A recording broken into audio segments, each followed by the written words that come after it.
Di sebuah perkampungan Dayak Tamambaloh yang terletak di jantung hutan belantara Kalimantan, tepatnya di hulu sungai Batang Luper, hiduplah seorang gadis yatim piatu bernama Ancau. Sejak kecil, Ancau telah ditinggal oleh kedua orang tuanya akibat penyakit yang mewabah di kampung mereka. Ia tumbuh besar di bawah asuhan bibinya yang juga hidup serba kekurangan. Ancau adalah seorang gadis yang sederhana, namun memiliki hati yang mulia. Ia selalu riang gembira, ramah kepada semua orang, dan gemar membantu sesama. Setiap hari, ia pergi ke hutan untuk mencari kayu bakar dan mengumpulkan hasil hutan lainnya, yang kemudian dijual ke pasar untuk memenuhi kebutuhan hidupnya dan bibinya. Meskipun hidup serba kekurangan, Ancau tidak pernah mengeluh. Ia selalu bersyukur atas apa yang dimilikinya dan selalu berusaha untuk memberikan yang terbaik bagi bibinya. Ia juga sangat mencintai alam dan selalu menjaga kebersihan sungai dan hutan di sekitarnya. Ia tidak pernah membuang sampah sembarangan dan selalu menanam kembali pohon-pohon yang ditebang. Suatu hari, saat Ancau sedang mencari kayu bakar di hutan, ia tersesat dan tidak tahu arah jalan pulang. Ia berjalan terus menyusuri hutan yang semakin lebat dan gelap. Rasa takut mulai menghantuinya, namun ia berusaha untuk tetap tenang dan mencari jalan keluar.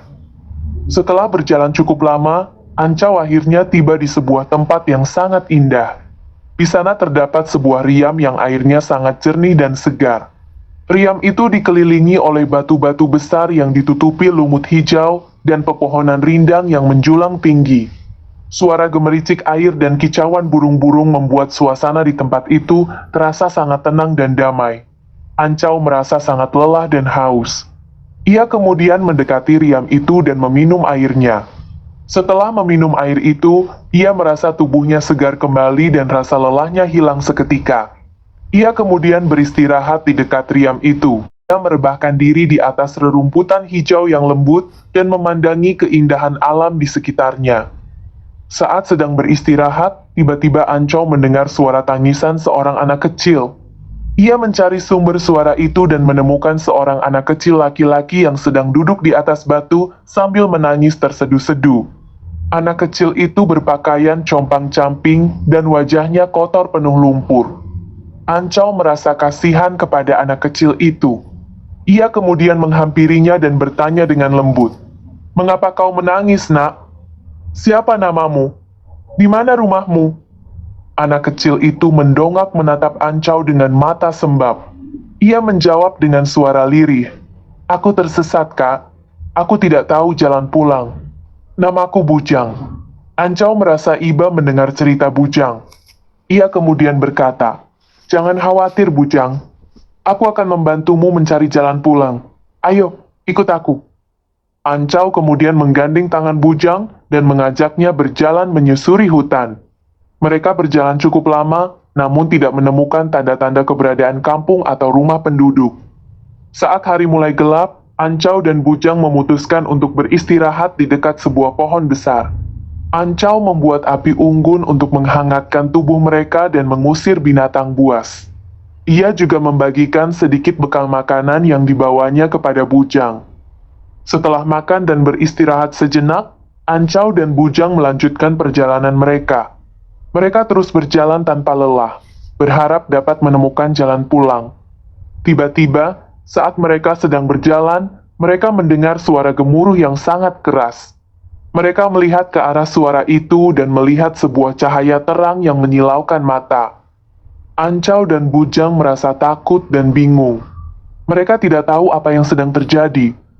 Tiba-tiba, cahaya itu semakin mendekat dan berubah menjadi seorang wanita cantik yang mengenakan pakaian adat Dayak yang berkilauan. Wanita itu tersenyum kepada Ancau dan Bujang. Ancau dan Bujang terkejut dan terpana melihat wanita itu. Mereka tidak pernah melihat wanita secantik itu sebelumnya. Wanita itu berkata dengan suara lembut, "Jangan takut, Ancau dan Bujang. Aku adalah penunggu riam ini. Aku telah lama mengamati kalian berdua.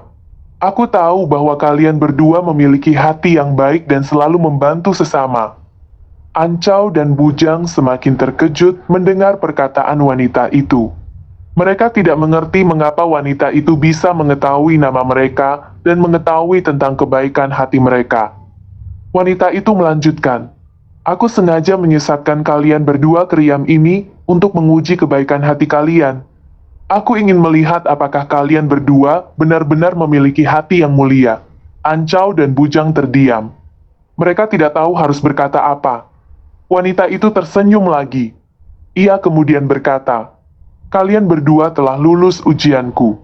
Kalian berdua telah membuktikan bahwa kalian memiliki hati yang baik dan selalu membantu sesama. Sebagai hadiah atas kebaikan hati kalian, aku akan memberikan kalian berdua sebuah anugerah." Ancau dan Bujang saling berpandangan. Mereka tidak tahu anugerah apa yang akan diberikan oleh wanita itu. Wanita itu mengulurkan tangannya ke arah sebuah batu besar yang berada di dekat riam itu. Tiba-tiba, batu itu berubah menjadi sebuah peti yang terbuat dari emas murni. Di dalam peti itu terdapat berbagai macam perhiasan yang berkilauan dan batu-batu permata yang indah. Ancau dan Bujang terkejut melihat peti emas itu. Mereka tidak pernah melihat harta karun sebanyak itu sebelumnya.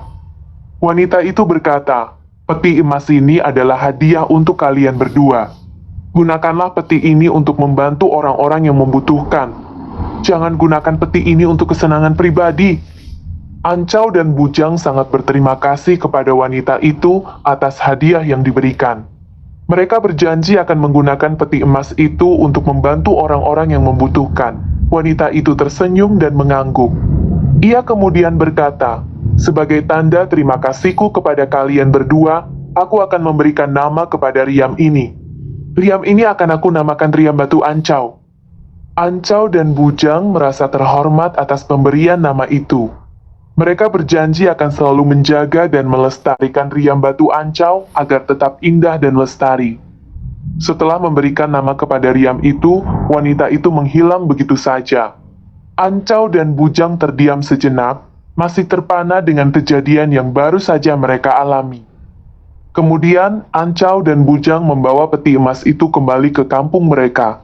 Mereka menceritakan semua kejadian yang mereka alami kepada masyarakat kampung. Masyarakat kampung sangat terkejut mendengar cerita Ancau dan Bujang. Mereka tidak menyangka bahwa di dekat kampung mereka terdapat sebuah riam yang dijaga oleh seorang penunggu dan memiliki kekuatan. Ancau dan Bujang kemudian membagikan harta karun yang ada di dalam peti emas itu kepada seluruh masyarakat kampung. Mereka membangun rumah-rumah yang layak huni, memberikan makanan dan pakaian kepada orang-orang yang membutuhkan, dan membangun sekolah untuk anak-anak agar bisa mendapatkan pendidikan yang layak. Berkat bantuan Ancau dan Bujang, kampung mereka menjadi makmur dan sejahtera. Masyarakat kampung hidup rukun dan damai. Mereka selalu menjaga dan melestarikan Riam Batu Ancau agar tetap indah dan lestari. Setiap tahun, masyarakat kampung mengadakan upacara adat di Riam Batu Ancau untuk menghormati penunggu Riam dan mengucapkan syukur atas berkat yang telah mereka terima. Mereka juga berdoa agar kampung mereka selalu dilindungi dari segala macam bencana dan malapetaka. Hingga saat ini, Riam Batu Ancau masih dapat ditemukan di Kecamatan Batang Luper, Kapuas Hulu. Riam Batu Ancau menjadi salah satu objek wisata yang populer di Kapuas Hulu. Banyak wisatawan yang datang untuk melihat keindahan Riam Batu Ancau dan merasakan ketenangan di tempat itu. Dongeng Riam Batu Ancau mengajarkan tentang pentingnya kebaikan hati, membantu sesama, dan menjaga kelestarian alam. Dongeng ini juga mengingatkan kita bahwa setiap perbuatan baik akan mendapatkan balasan yang setimpal.